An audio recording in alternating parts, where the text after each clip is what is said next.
오늘 비유를 다 이해하셨죠? 그러니까 전체적인 스토리를. 포도원 주인이 장터에 나갔습니다. 시장통에 가면 미국에도 그런 데가 있다고 이야기를 들었는데 하루 그날 일할 사람들을 이렇게 데리고 가는 그런 장소였습니다. 거기서 일꾼들을 고용을 했는데 아침 6시에 나갔어요. 아침 6시에 나가가지고 제법 빠른 시간에 일꾼들을 불러서 포도원에 데리고 들여보냈습니다. 그 다음에 9시, 12시, 그리고 3시, 5시 이렇게 각각 일꾼들을 불러서 포도원으로 보내는 장면이 오늘 전체 그 비유의 내용입니다. 아침에 6시에 데려왔던 일꾼에게 어떤 약속을 했느냐면 한 데나리온을 주겠다라고 이야기를 했습니다. 그리고 9시에 계약한 사람에게도 내가 상당하게 일당을 많이 주겠다는 이야기를 했습니다. 날이 저물었을 때에 이제 그 일당을 주는데 품삯을 주는데 맨 나중에 온 5시 오후 5시에 온 일꾼들부터 그 싹을 주었습니다. 그런데 겨우 1시간 일한 일꾼에게 한 데나리온을 주었습니다. 이 한 데나리온은 그때 당시에 로마 군대 소속의 군인들이 받던 하루 일당에 해당되는 금액인데 꽤 넉넉한 금액이었습니다. 이것을 본 다른 일꾼들이 마음속에 기대감이 생겼습니다. 아니 1시간 와서 일한 사람한테 한 데나리온을 줬으니까 아침 6시에 와서 일을 했던 나는 더 수고도 많이 하고 땀도 많이 흘렸는데 더 많은 어떤 보너스 같은 어떤 그런 일당을 기대했던 것 같습니다. 그런데 아침에 일찍 온 6시에 온 그 사람에게도 한 데나리온을 주었다. 그리고 아침에 왔던 사람들이 주인을 원망했다라고 하는 것이 오늘 전체 비유의 내용입니다. 여러분들은 이 비유를 들으면서 아마 여러 가지 생각들이 있을 것입니다. 그런데 그걸 두 가지로 요약을 하면 이 두 마음 중에 하나일 텐데 하나는 주인의 입장에 동의하는 거예요. 포도원 주인은 잘못이 없다. 원래 계약할 때 한 데나리온씩 주겠다고 약속을 했기 때문에 그 약속한 대로 계약대로 잘 지불했다라고 이 주인의 마음의 입장에 동조를 하는 분들이 있을 것입니다. 또 하나는 이 일꾼들의 입장, 노동자의 입장에서 볼 때 이 포도원 주인이 좀 불공평하다 이거죠. 10시간 넘게 일한 노동자와 1시간 동안 일한 일꾼이 어떻게 같을 수가 있느냐 이거예요.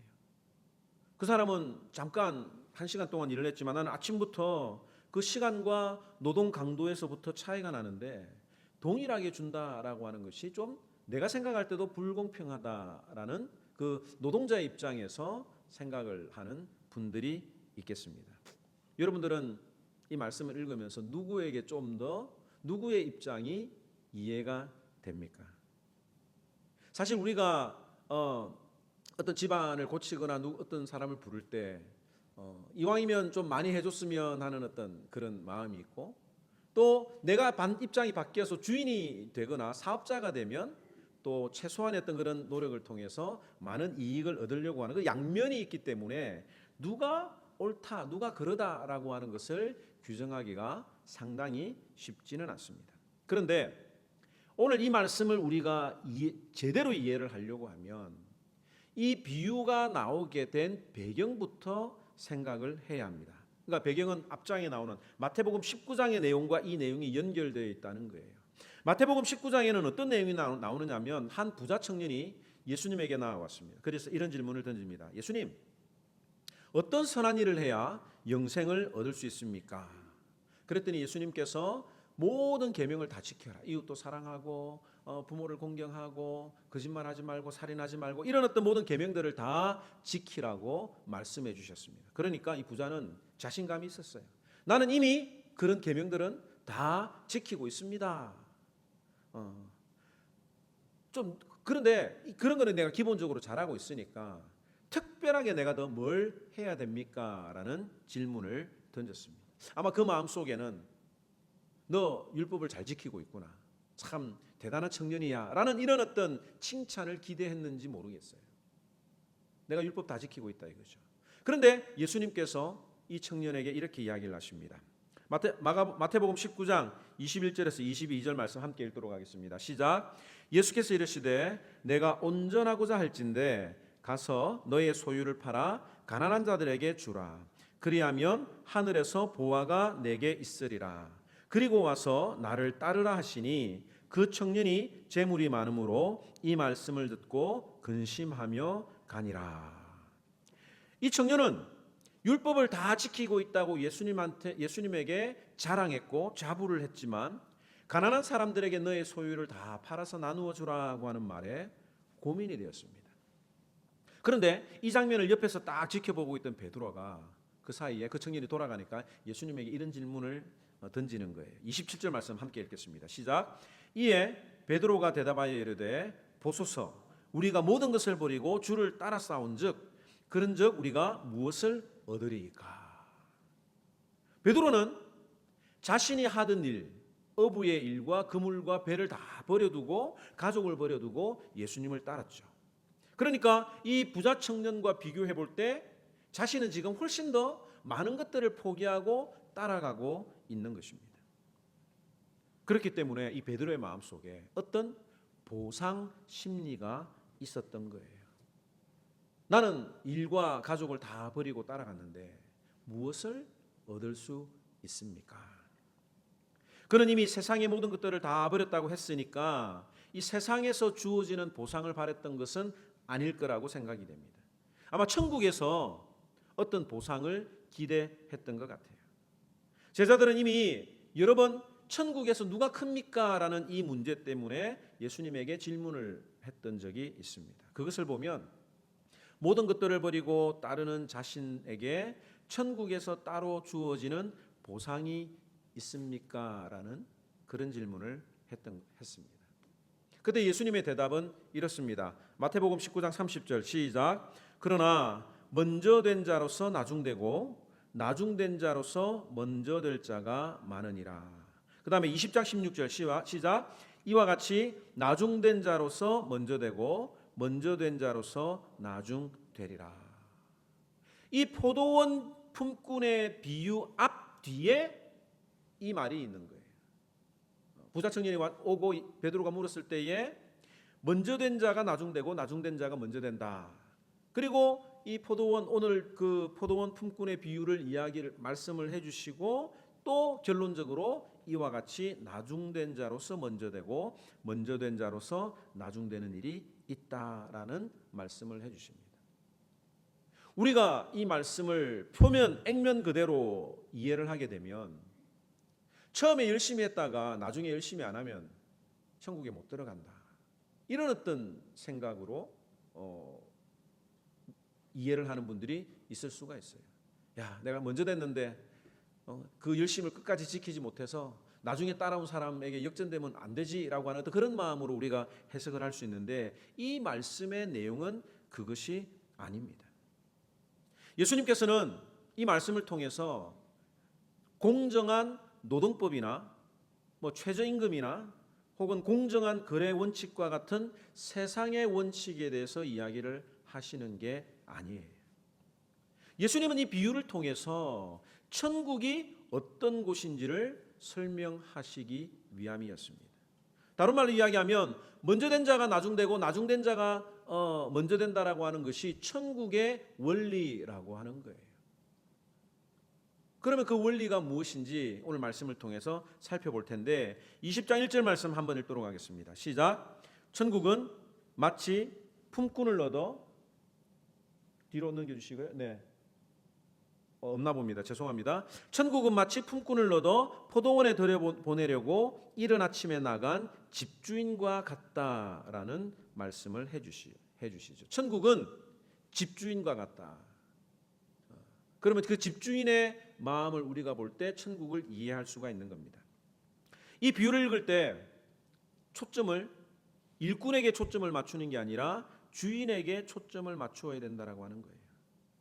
그러면 일꾼들의 노동이나 그들의 대우가 문제가 아니라 왜 주인이 이런 행동을 했을까를 이해를 해야 우리가 천국을 이해할 수가 있는 겁니다. 오늘 이 말씀을 통해서 우리에게 주시는 결론적인 내용은 뭐냐면 천국은 마치 품꾼을 얻어 포도원에 들여보내려고 이른 아침에 나간 집주인과 같다라는 말씀을 해주시죠. 천국은 집주인과 같다. 그러면 그 집주인의 마음을 우리가 볼 때 천국을 이해할 수가 있는 겁니다. 이 비유를 읽을 때 초점을 일꾼에게 초점을 맞추는 게 아니라 주인에게 초점을 맞추어야 된다라고 하는 거예요.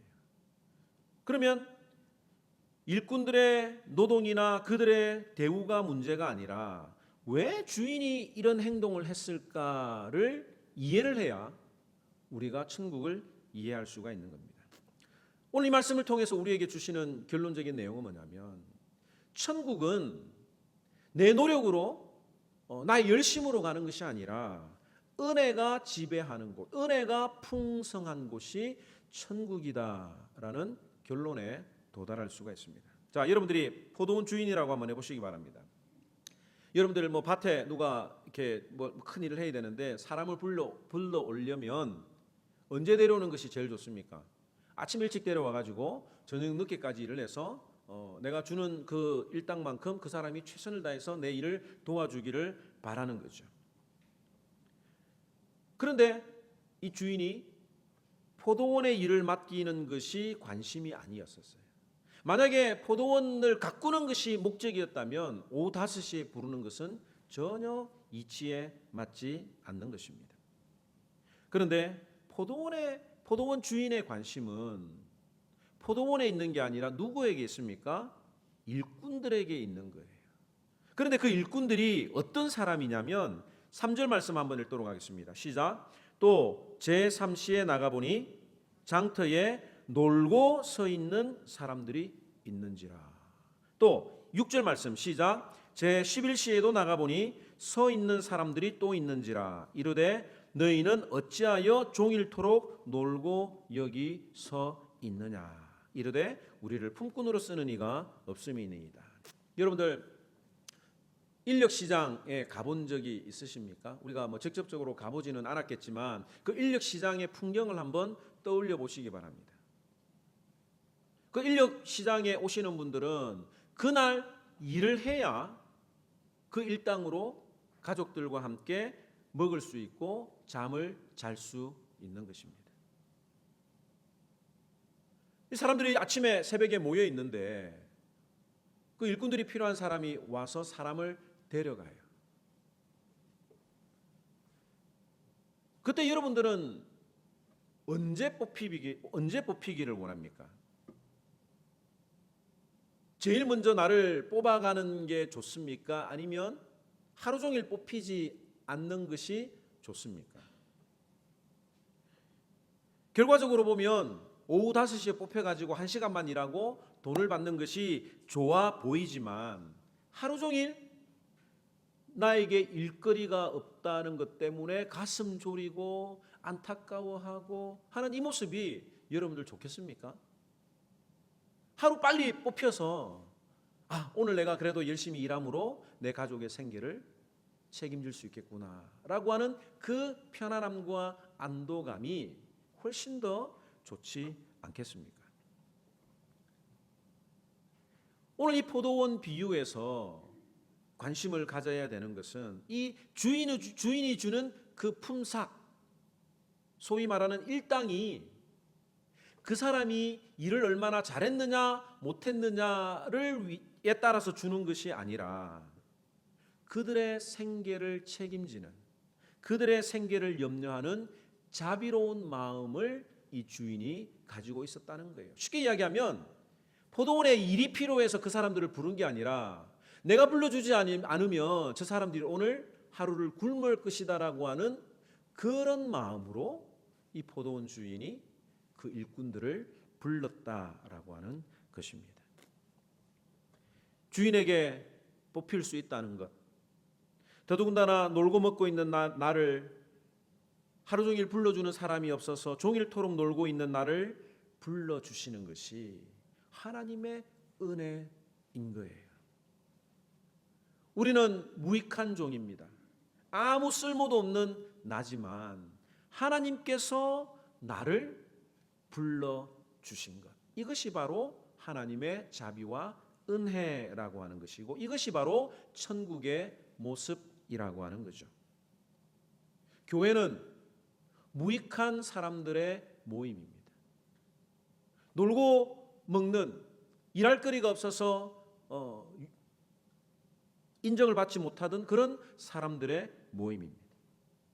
주님의 은혜가 아니면, 주인이 불러주지 않았다면, 예수님이 우리를 불러주시지 않았다면 들어올 수 없는 곳이 바로 천국이요, 하나님 나라요, 교회라고 하는 사실입니다. 우리가 마음속으로 생각할 때 나는 내 스스로 교회 왔는데 라고 생각할지 모르지만, 나중에 돌아보면 그것이 하나님의 은혜였구나. 내가 그 사람을 만나게 되고 그 사람을 알게 되고 그 사람을 통해서 복음을 듣게 되고 교회를 오게 되고 예수님을 영접하게 되는 것, 이것이 하나님의 은혜였구나. 우연이었던 것 같지만 하나님 편에서 필연이었구나라고 하는 것을 깨닫게 되는 거죠. 이것을 깨달은 자들이 구원받은 자의 모습이라고 하는 겁니다. 그런데 문제는 우리가 이 천국 은혜, 감사를 잊어버릴 때가 있다는 거예요. 천국은, 교회 나오는 것은, 구원의 감동을 받는 것은 이 은혜로 살아가는 것인데, 그 은혜를 감사하며 살아가는 것인데, 내 마음속에 어느새 감사가 사라져버립니다. 그리고 불평이 생기게 됩니다. 포도원에 들어가서 아침 일찍 일해서 약속받은 한 데나리온을 받았음에도 불구하고 그것을 감사하면 되는데 불평이 나왔습니다. 언제 불평이 나왔습니까? 마음속에 다른 사람과의 비교를 통해서, 다른 사람과 비교를 할 때 그 마음속에 불평이 된 거예요. 1시간 와서 일했던 사람이 보이니까, 비교가 되니까 그 마음속에 원래 받았던 감동이 사라지게 된 것입니다. 그리고 하나님을 불공평하다라고 말하는 거예요. 우리가 살아가면서 비교하는 이 비교의식이 얼마나 내 영혼을 갉아먹고 내 영혼을 죽이는지 오늘 우리는 이 비유를 통해서 기억을 해야 합니다. 아주 오래전에 교회에 아이들이 많이 있을 때 수영장에 다 데리고 갔습니다. 그래서 아이들한테 그냥 하면 또 재미가 없으니까 수영 10바퀴를 안 쉬고 수영을 하면 내가 맛있는 아이스크림 사주겠다고 약속을 했습니다. 그러니까 아이들이 호기롭게 할 수 있습니다 이렇게 하면서 다 시작을 했어요. 그런데 한 3바퀴 때 포기하는 애가 있고, 5바퀴 돌다가 포기하는 아이들이 있고, 한 7바퀴, 8바퀴까지 했는데 마지막 2바퀴를 남기고 포기한 아이가 있었습니다. 아무도 그 성공을 못했어요. 그래서 제가 아무도 성공을 못했지만 그래도 너희들 최선을 다했으니까 내가 자비로운 마음으로 아이스크림을 다 사주겠다 이야기를 했습니다. 그런데 한 녀석이 목사님 불공평합니다 딱 나오는 거예요. 그 누구냐면 제일 많이 돌았던 애가 그 이야기를 하는 거예요. 자기는 8바퀴나 돌았는데 어떻게 2바퀴, 3바퀴 돌고 멈춘 애하고 나하고 같을 수 있습니까? 오늘 이 성경 본문에 나오는 비유하고 똑같은 그 반응을 보인 거예요. 그러니까 아이들의 마음속에 내가 다 약속된 대로 못 돌았지만 그럼에도 불구하고 내가 아이스크림을 먹게 되는, 그 은혜로 먹게 되는 것이 감사한 것이 아니라 왜 나보다도 못한 쟤까지 아이스크림을 먹어야 되느냐라고 하는 불평이 나오더라 이겁니다. 어른들도 마찬가지입니다. 교회 안에도 마찬가지예요. 교회 안에도 보면 공평해야 된다고 말하는 분들이 있습니다. 특별히 봉사할 때나 주방 봉사하거나 또 헌신할 때에 이런 일들이 많이 나오죠. 나는 열심히 음식을 준비하는데, 나는 청소도 하고 설거지도 하고 성가대 봉사도 하고 험한 일 다 하는데 어떤 사람은 손 하나 까딱하지 않고 앉아있는 분들이 있을 수가 있죠. 그리고 그분들의 마음속에 이 불공평하다 이거. 누구는 일하고 누구는 앉아있고, 이런 마음이 들기 시작하면서 본인이 시험에 빠지고 힘들게 됩니다. 여러분들이 주님께 감사하고 봉사하고 섬기는 이유가 무엇입니까? 놀고 있던 나를, 하루 생계 때문에 걱정하고 고민해야 되던 나를, 죄의 문제 때문에 내 죄 문제를 해결할 수 없어서 힘들어하던 나를 하나님의 자녀로 불러주신 것에 감사해서 그 은혜에 대한 감사로 헌금하고 봉사하고 선교하는 것입니다. 아침에 일찍 불러준 그게 너무너무 감사한 거예요. 그런데 아직 뭘 잘 몰라서 하지 않는 그런 어떤 분들을 보고 비교를 하게 되면 그 마음속에 시험 들 때가 있습니다. 다른 사람의 행동이 눈에 보이고 다른 사람의 말과 행동이 눈에 거슬리게 시작이 되면 마음이 불편해지게 됩니다. 이 비교의식이 참 우리들의 마음을 힘들게 합니다. 또 하나는 이 보상이라고 하는 보상 심리가 우리의 마음속에 있을 때 감사가 사라져 버립니다. 죄인의 깊은 마음속에 남아있는 생각 중에 하나가 보상 심리예요. 내가 이만큼 일하면 그만큼의 결과, 그만큼의 대가를 우리는 받기 원합니다. 내가 열심히 일했는데 그 결과가 드러나지 아니하면 우리는 실망하게 되고, 내가 열심히 일했는데 누가 알아주지 않으면 참 서운할 때가 있지요. 그런데 사도 바울처럼 많이 돌아다니면서 복음을 전했던 분이 있습니까? 선교하면서 죽을 고비를 여러 번 넘겼던 사도 바울이 자신이 내가 이렇게 일했다라고 자랑한 적이 없습니다. 그는 자신이 일했던, 자신이 걸어왔던 모든 여정의 원동력이 이거라고 고백을 했어요.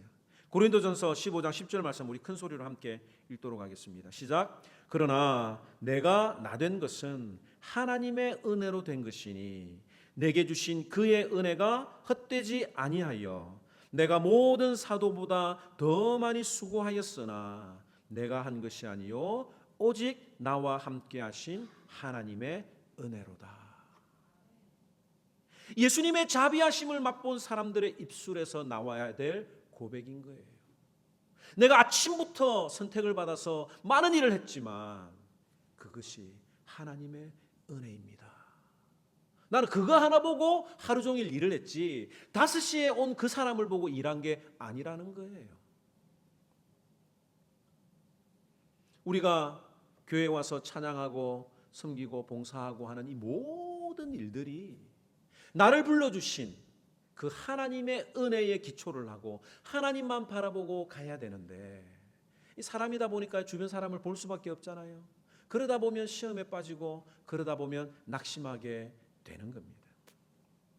하나님의 자비하심을 맛본 사람들의 입술에는 이런 고백이 나옵니다. 누가복음 17장 10절 말씀 함께 읽도록 하겠습니다. 시작. 이와 같이 너희도 명령받은 것을 다 행한 후에 이르기를 우리는 무익한 종이라 우리가 해야 할 일을 한 것뿐이라 할지니라. 우리는 무익한 종인데 하나님이 우리를 불러주셔서 그 일을 요청을 했고 우리는 그냥 해야 될 일을 한 거예요. 신앙은 다른 사람을 통해서 우리가 위로를 받고 격려를 받을 수는 있겠지만, 도전을 받을 수 있겠지만 하나님과의 1대1의 관계입니다. 아침에 불러주신 그 하나님의 은혜만을 기억하며 사는 곳이 천국이라고 하는 거죠. 오늘 이 말씀을 통해서 우리가 고백해야 할 것이 있습니다. 첫째는 하나님의 절대 주권을 인정하는 거예요. 하나님의 주권이라고 하는 것은 하나님의 뜻대로 모든 것들을 다 하신다는 겁니다. 왜 나를 아침 6시에 불러주셨습니까? 왜 나를 5시에 불러주셨습니까? 불평하는 것이 아니라 그 일꾼들을 불러드리는 것은 주인의 영역이에요. 누구는 불러주고 누구는 안 불러줍니까? 그런 말할 필요가 없는 거예요. 그거는 주인의 마음입니다. 천국에 나를 부르시고 안 부르시는 것은 하나님의 절대적인 영역이라고 하는 것을 우리가 겸손하게 인정해야 합니다. 마태복음 20장 14절 15절 말씀 함께 읽겠습니다. 시작. 내 것이나 가지고 가라. 나중은 이 사람에게 너와 같이 주는 것이 내 뜻이니라. 내 것을 가지고 내 뜻대로 할 수 있는 것이 아니냐. 내가 선함으로 내가 악하게 보느냐라고 원망하는 종에게 말씀하셨습니다. 우리가 하나님의 뜻을 다 이해할 수가 없어요. 그러나 하나님을 하나님으로 인정하는 것, 이것이 하나님 주권의 신앙을 가지고 있는 겁니다. 내 생명은,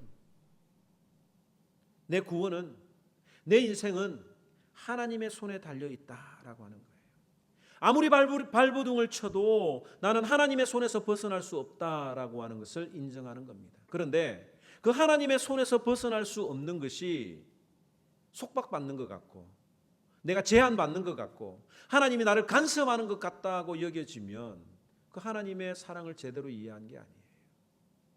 자녀들이, 부모님의 잔소리가 자녀들을 구속하고 자유를 제한하려고 하는 게 아니라고 하는 걸 우리가 잘 알잖아요.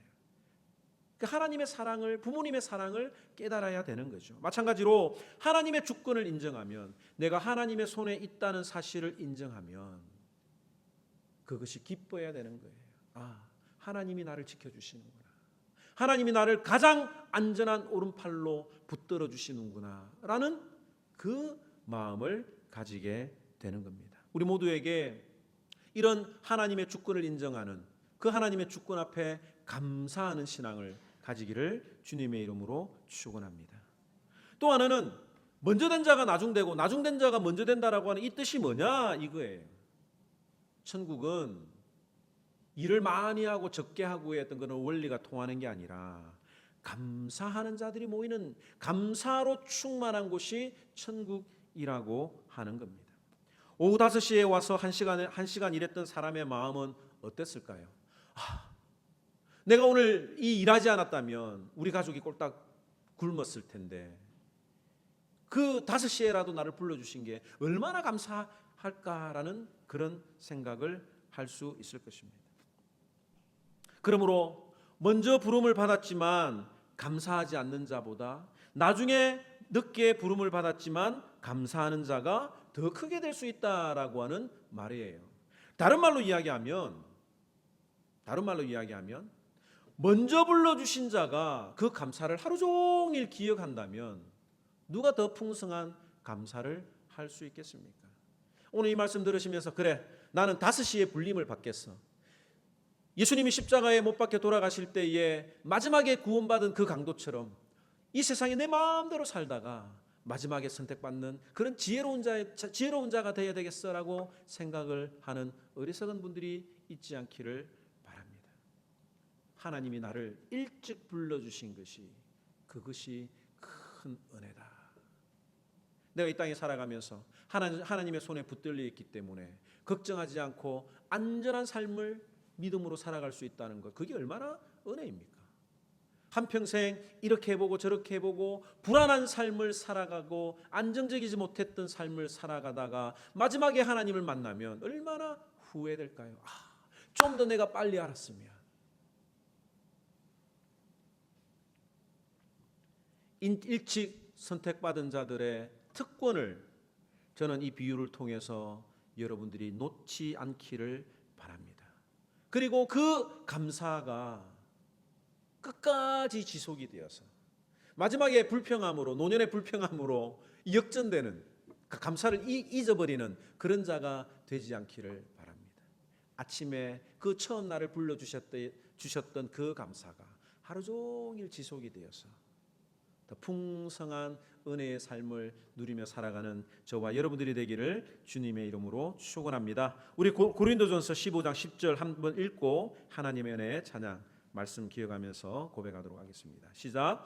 그러나 내가 나 된 것은 하나님의 은혜로 된 것이니 내게 주신 그의 은혜가 헛되지 아니하여 내가 모든 사도보다 더 많이 수고하였으나 내가 한 것이 아니요 오직 나와 함께 하신 하나님의 은혜로다. 함께 찬양하겠습니다. 말씀 생각하면서 가사를 생각하시면서 하나님의 은혜가 나를 지배하는 삶 살게 하여 주옵소서. 고백합니다. 나를 지으신 이가 하나님, 나를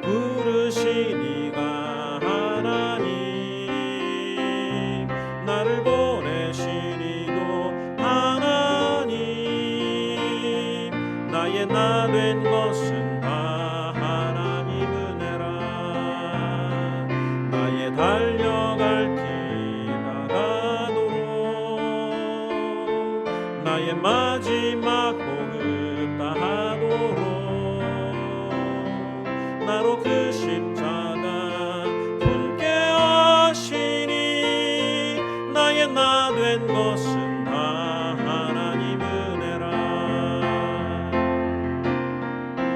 한량없는 은혜, 갚을 수 없는 은혜, 내 삶을 애워싸는 하나님 은혜. 나 주저함 없이 그 땅을 밟음도 나를 붙드시는 하나님의 은혜. 나를 지으신 이가 하나님, 나를 지으신 이